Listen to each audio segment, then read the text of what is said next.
Je voudrais d'abord remercier vraiment cette organisation de me donner la parole et de présenter nos résultats qui sont vraiment très simples pour une audience plus large. La plupart du temps, on parle dans des cercles académiques, des colloques de physique, des universités scientifiques, et les gens comprennent très bien ce qu'on dit, la physique. Mais aujourd'hui, c'est important aussi de pouvoir s'exprimer, de communiquer à une audience beaucoup plus large. Voilà, si ça peut avoir des effets. Donc laissez-moi d'abord dire pourquoi je me suis intéressé sur ce sujet en tant que tel. Mon expérience, ma vie à rechercher, c'était la physique des lasers. Et tout ce qui a lieu jouer avec les atomes de la lumière. Et on peut tout faire avec les lasers aujourd'hui. Dans les années 90, j'ai lu un article justement d'un quelqu'un qui parlait du réchauffement climatique, un ponte. Et je me suis dit, il y a quelque chose qui m'apparaît, qui paraît contraire à la physique réelle. Et dans ma tête, il y avait quelque chose qui clochait. Et j'avais ce sentiment qui clochait sur cette idée du CO2 et du climat. Et à l'époque, j'avais pas le temps, mais j'ai dû attendre d'être à la retraite pour commencer à regarder. Et justement, on devait justement trouver des millions d'euros pour faire fonctionner notre laboratoire et on n'avait pas le temps de réfléchir à ces questions. Mais maintenant, je suis retraité, ça m'a donné la chance et le temps de regarder plus précisément à ces questions. Et j'ai le temps de quels sont réellement quelle est cette histoire, ce conte merveilleux. Et depuis 2 ans, je me suis familiarisé avec le sujet. C'est pas vraiment différent de ce que je faisais avant, finalement. Puisqu'on a des signaux analytiques dans nos travaux, dans la physique des lasers, donc c'est un peu la même approche quelque part. Par rapport les méthodes d'études scientifiques sont un peu les mêmes. Et j'ai eu des contacts avec des collègues, avec des gens qui avaient des approches, différents backgrounds, différentes carrières. Et après 2 années de travail, on a commencé à faire des recherches plus fondamentales. Et on a commencé justement, comme c'est dit dans le titre, on a fait une analyse spectrale des données climatiques. Et on a montré que tous les changements climatiques sont dus à des cycles naturels durant les siècles précédents. Et qu'il n'y a rien du tout qui est dû à l'activité humaine. Donc il a mentionné les 3 personnes qui ont travaillé avec moi, Monsieur Ludeke, Monsieur Ampelman, astronome de Hambourg, et moi. Ce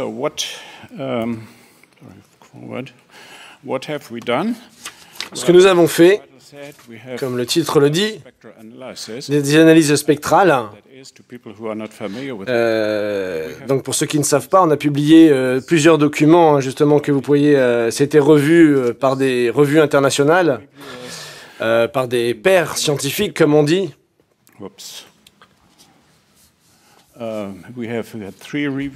Donc on a eu plusieurs personnes qui ont relu nos documents et on a fait ça avec d'autres personnes, des collègues aussi également chinois qui ont travaillé avec nous sur le sujet. Ce qui nous a motivé nos recherches, c'est l'analyse spectrale, c'est regarder par les comportements cycliques dans la température. Et avec surprise, dans nos recherches, a été fondée exclusivement 15 milliards de dollars. Et on a trouvé personne qui avait justement regardé ces choses-là sur les cycles climatiques. On s'est dit, oh, bon, il n'y a rien, on commence. Et on a commencé à faire ça. Alors qu'est-ce qu'on fait exactement ? On a pris justement tous les enregistrements climatiques qu'on a, des températures, et qu'on a dans justement l'historique des records, des enregistrements justement dans les stations européennes de l'Europe centrale. Donc il y a beaucoup de documentation à ce sujet. Donc ça remonte il y a plusieurs centaines d'années. Et on a regardé les cycles. Donc on avait 6 stations, l'Allemagne, Paris, et ainsi de suite. Et ce qu'on avait vu, les températures étaient élevées, elles ont chuté dans les années 70 et se remonter jusqu'à aujourd'hui. Et c'est pareil pour les 6 stations qu'on a étudiées. Et c'est ce qu'on fait à chaque fois que justement qu'on fait des enregistrements de température. Et si vous faites cela, vous voyez cette courbe en noir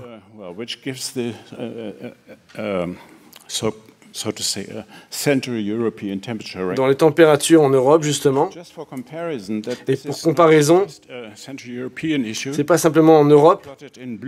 Et on a mis en bleu les températures de l'Antarctique qui ont été établies à partir des carottes de glace, en courbe bleue, et qui montrent que les températures mesurées sont apparemment un phénomène global.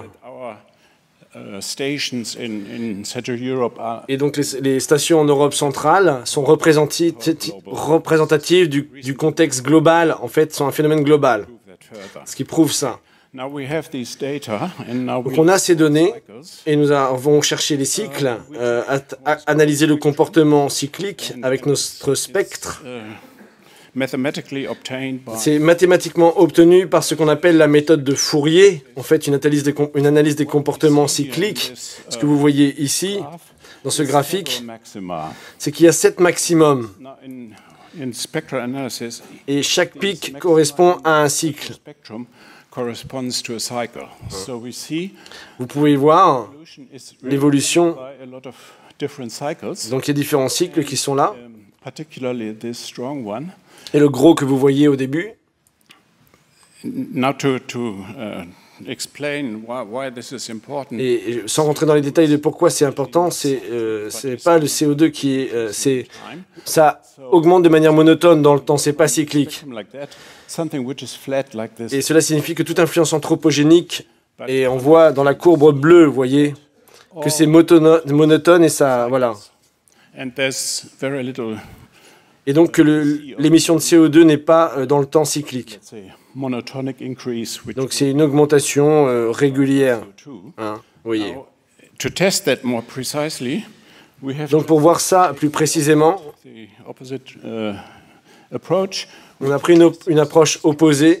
On a pris les 6 cycles supérieurs. Pour ceux qui ne sont pas habitués, je montre. La méthode, pour ceux qui ne sont pas familiers avec la méthode de Fourier, vous voyez, c'est une représentation temporelle en fait. Et chaque cycle, et c'est l'évolution du climat en fait. Vous voyez, qui s'alterne. Voilà. Donc on a pris ces 6 cycles et on les a réarrangés. Et on les a retransformés dans une conception du temps. Et vous avez les courbes suivantes. Donc la rouge et la noire, qui est la mesure. Elle est presque elle est presque en parfait accord avec les températures mesurées, avec la courbe noire. Vous voyez ? Ainsi, donc c'est la réalité des changements climatiques, quasiment, ça colle parfaitement. Donc il n'y a pas de trace, si vous voulez, de l'influence, finalement, de choses non périodiques, comme l'activité industrielle, finalement. Donc les changements climatiques depuis 1800, hein, vous pouvez voir, sont entièrement dus à des cycles et ne sont pas liés à l'activité industrielle ou des traces de CO2, par exemple, qui, je l'ai dit, n'est pas cyclique. Donc la question de l'origine des cycles se pose, du coup. Donc on a ces cycles. Quelle est la cause finalement? Quelle est la physique, la mécanique physique qui se cache derrière ça? Donc il y a des cycles, on a certaines idées sur ça. Et on a trouvé une publication récente sur justement l'activité solaire. Donc vous avez le spectre de l'activité solaire qui montre, et comme le font nos résultats d'ailleurs sur les températures terrestres, un important pic, vous voyez, sur une période, sur 200 ans, hein, vous voyez, au centre. Et c'est connu justement dans la littérature solaire comme le cycle de...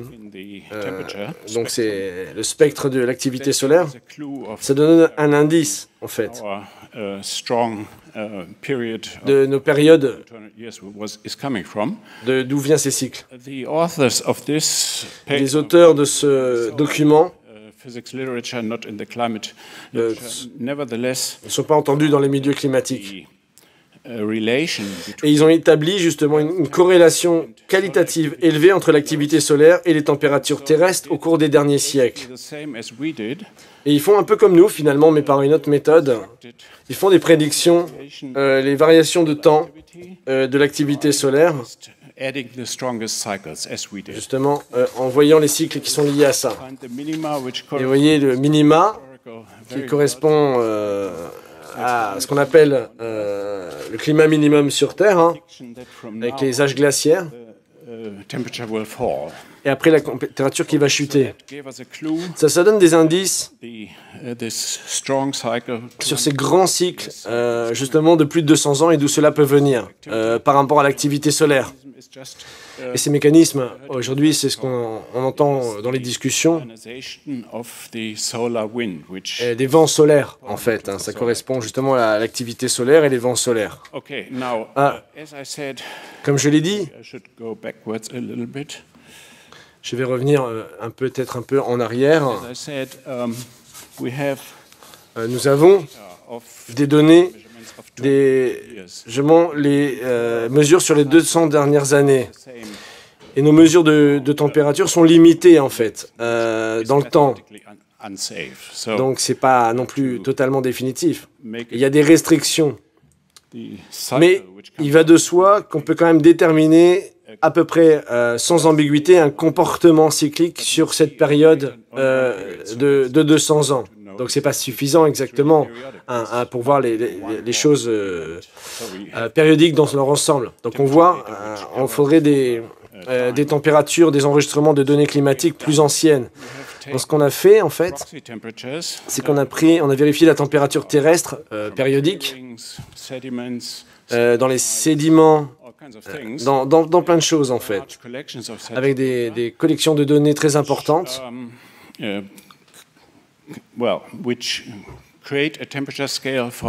qui nous donne, qui couvre plus ou moins quelques 2200 années, en fait, en analysant les données les plus larges que nous fournissent les témoins dans les endroits géographiques. Et vous voyez les points d'où, justement, donc de l'Autriche, par exemple, où il y avait un très important. Et donc là, nous pouvons ainsi être sûrs que la température terrestre est déterminée de façon dominante par l'activité solaire cyclique. Vous voyez, en bleu ici, sur 200 ans, et si vous regardez de plus près, il y a une correspondance parfaite entre les maximums et justement les figures montrent que l'onde sinusoïdale dérivée des températures des 2500 années superposée aux données ici des carottes de glace dans l'Antarctique mentionnées à la figure 6, justement, correspond justement sur la période de 2500 ans. Et ça, c'est très connu aujourd'hui. C'est cette période qu'on connaît très bien. Donc c'est le cycle de Vries, de quelqu'un qui a fait cette découverte. Donc on a une preuve, du coup, des périodes où on a des périodes de données plus larges sur les températures. C'est pas simplement un artefact mathématique, puisqu'on a les enregistrements sur 2500 ans par d'autres technologies, d'autres techniques. Donc, ici, vous avez justement dans les différentes données qui sont mises en corrélation, en vert et en rouge. Donc, oui, les mesures en Antarctique, et ça également correspond bien aux 200 dernières années. Et on doit attendre du coup maintenant pour un minimum, justement, vous voyez, en 2070. Et c'est pas du tout le climat, comme c'est dit dans les médias, que les températures sont en train d'augmenter. On sait que les températures vont chuter jusqu'en 2070. Et si je reviens à cette courbe ici, sur les cycles de 2000 ans, on voit un autre cycle.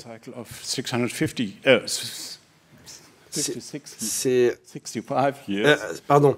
En revenant aux températures mesurées en Europe centrale, on remarque une périodicité d'environ 65 ans, qui est très connue d'un point de vue terrestre, une oscillation de 65 ans, qu'il s'agit d'un cycle océanique bien connu en fait, qui s'appelle OAM en français, pour l'oscillation atlantique multidécennale, qui est terrestre et pas solaire. C'est-à-dire qu'il y a des choses très intéressantes. Au moment où on a,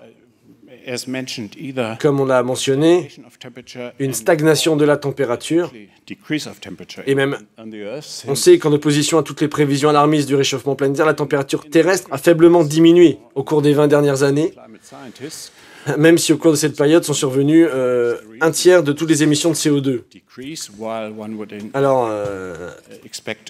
Alors qu'on s'attendait à une augmentation.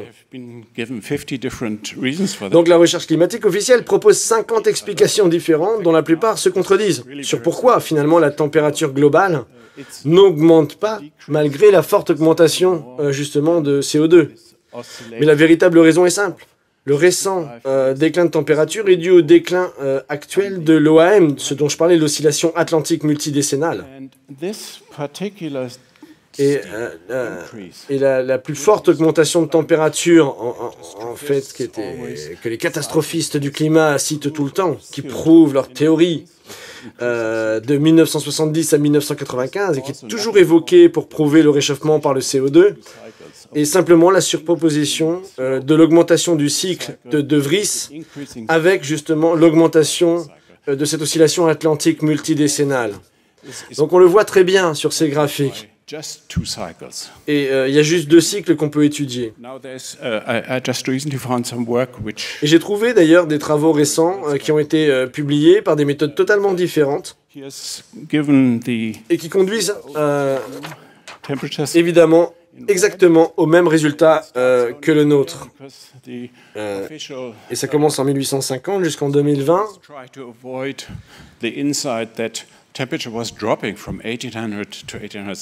Donc justement sur la période de chute. Et quand vous voyez justement ce cycle de 200 ans qui se sont surimposés, avec le cycle des 65 ans dont je parlais précédemment, et nous voyons exactement les courbes qui concordent. Et c'est le même résultat que le nôtre en fait, mais avec des méthodes différentes. Ça, c'est juste pour vous dire une vision de choses. Donc ça, c'est les données mesurées ici. C'est les prédictions officielles. Et en fait, ça va dans l'autre sens. Donc voilà ce minimum qu'on va avoir en 2085. Donc on verra ça de notre vivant. J'ai pas le temps de tout dire, mais je dois beaucoup de papiers qui donnent clairement des choses dans la littérature de la physique autour de ça, que le CO2 ne joue aucun rôle justement dans les activités aujourd'hui du climat. Et si vous allez dans vous allez trouver sur des sites officiels, même sur les sites officiels, ils se chamaillent les uns les autres. Et je voulais parler un peu de différentes choses, mais j'ai ici les données sur justement les niveaux de l'augmentation de la mer, sur le CO2 qui ne joue aucun rôle physique sur le climat de la Terre. Donc les conclusions ainsi. Le changement climatique récent